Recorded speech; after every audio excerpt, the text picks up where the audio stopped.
আমাদের ভাগ্য নির্ধারণ হয় কোন রাতে? সবে কদর বলছে এলাকার মানুষ। সারা দেশের মানুষ তো জানে সবে বরাত। সবে বরাতে মানুষ মসজিদে বেশি আসে কেন? সারা দেশের মানুষ তো জানে ভাগ্য নির্ধারণ হয় সবে বরাতে। ভাইরা আমার, কোরআনে হাকিমে সূরা দুখানের 3 এবং 4 নম্বর আয়াত যদি আপনি দেখেন, আল্লাহ রাব্বুল আলামিন ইরশাদ করেছেন, ইন্না আনজালনাহু ফি লাইলাতিন মুবারাকাহ ইন্না কুন্না মুনজিলিন ফিহা ইউফরাকু কুল্লু আমরিন হাকিম। আল্লাহ বলেছেন, আমি নিশ্চয়ই কোরআনকে নাজিল করেছি, অবতীর্ণ করেছি একটি বরকতময় রাতে। কোন রাতে বরকত নাজিল করেছেন আল্লাহ তাআলা? বরকতময় রাতে কোরআন নাজিল করেছেন আল্লাহ বলেছেন। আর এই বরকতময় রাতটা কোন রাত? যে রাতে কোরআন নাজিল হয়েছিল সবে কদর। কোনো সন্দেহ আছে? কারণ কোরআনের আরেক আয়াত বলছে, ইন্না আনজালনাহু ফি লাইলাতিল কদর। আমি কোরআনকে নাজিল করেছি যে রাতে, সেটা হলো লাইলাতুল কদরে। তাহলে লাইলাতুল কদরে আল্লাহ কোরআন নাজিল করেছেন। আর সূরা দুখানে বলেছেন, আমি একটি বরকতময় রাতে কোরআন নাজিল করেছি। তাহলে এখানে বরকতময় রাত বলতে যে লাইলাতুল কদরকে বোঝানো হয়েছে, সেটা দিনের আলোর মতো পরিষ্কার। ঠিক কিনা বলেন? এরপরে আয়াত আল্লাহ বলেছেন, ফিহা ইউফরাকু কুল্লু আমরিন হাকিম। এই বরকতময় রাত যে রাতে কোরআন নাজিল হয়েছে, অর্থাৎ লাইলাতুল কদর, সেই রাতেই সমস্ত গুরুত্বপূর্ণ হিকমাপূর্ণ বিষয়গুলো সব ধার্য হয়ে থাকে, নির্ধারণ হয়ে থাকে। এই আয়াতের আলোকে বোঝা যায় মানুষের ভাগ্য সারা বছরের যে লিপিবদ্ধ হওয়ার কথা, সারা বছরের যে বাজেট হওয়ার কথা, সেটা হয়ে থাকে লাইলাতুল কদরে, সবে কদরে। মধ্য শাবানের রাত, এই রাতে আল্লাহ তাআলা মানুষকে সাধারণ ক্ষমা ঘোষণা করেন।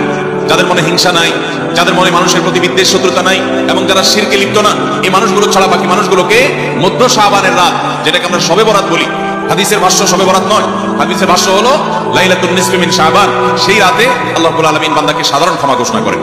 এটা একটা ভিন্ন বিষয়, কিন্তু বছরের সবচেয়ে শ্রেষ্ঠ রাত হলো লাইলাতুল কদর, যেই রাতে আল্লাহ তাআলা বান্দার ভাগ্য ঠিক করেন। এই রাতে যে ভাগ্য আল্লাহ নির্ধারণ করে থাকেন, সেই নির্ধারণটা যেন আমাদের অনুকূলে হয়, সেই নির্ধারণটা যেন আমাদের জন্য কল্যাণকর হয়। আল্লাহ যেন আমাদের ভাগ্যে ভালো কিছু লেখেন, খারাপ কিছু যেন না লেখেন। আল্লাহ যেন তাকদীরে আমাদেরকে ভালো কিছু দেন, মন্দ কিছু থেকে বাঁচিয়ে রাখেন। সেজন্য আমরা সবাই কামনা করি কি করি না?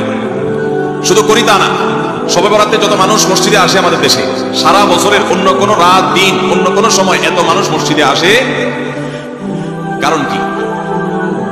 শবে বরাতে মানুষ মসজিদে বেশি আসে কেন? কি কারণে আসে বলেন দেখি?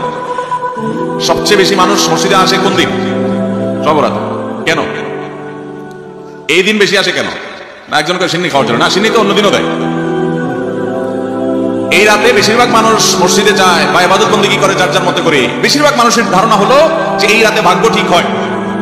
যেহেতু ভাগ্য ঠিক হয়, ভাগ্য নির্ধারণ হয়, সেই জন্য এই রাতে মসজিদে যায়, ভিড় জমায়, যে একটা রাতে ইবাদত বন্দেগী করে যদি ভাগ্যটা নিজের অনুকূলে লিখে নেওয়া যায়, সারা বছরের ভালো কিছু লেখাই নেওয়া যায়, তাহলে তো সারা বছর ভালো থাকা যাবে। এই জন্য ওই একটা রাতে একটু বেশি ইবাদত বন্দেগী করার চেষ্টা করে। ঠিক না ঠিক?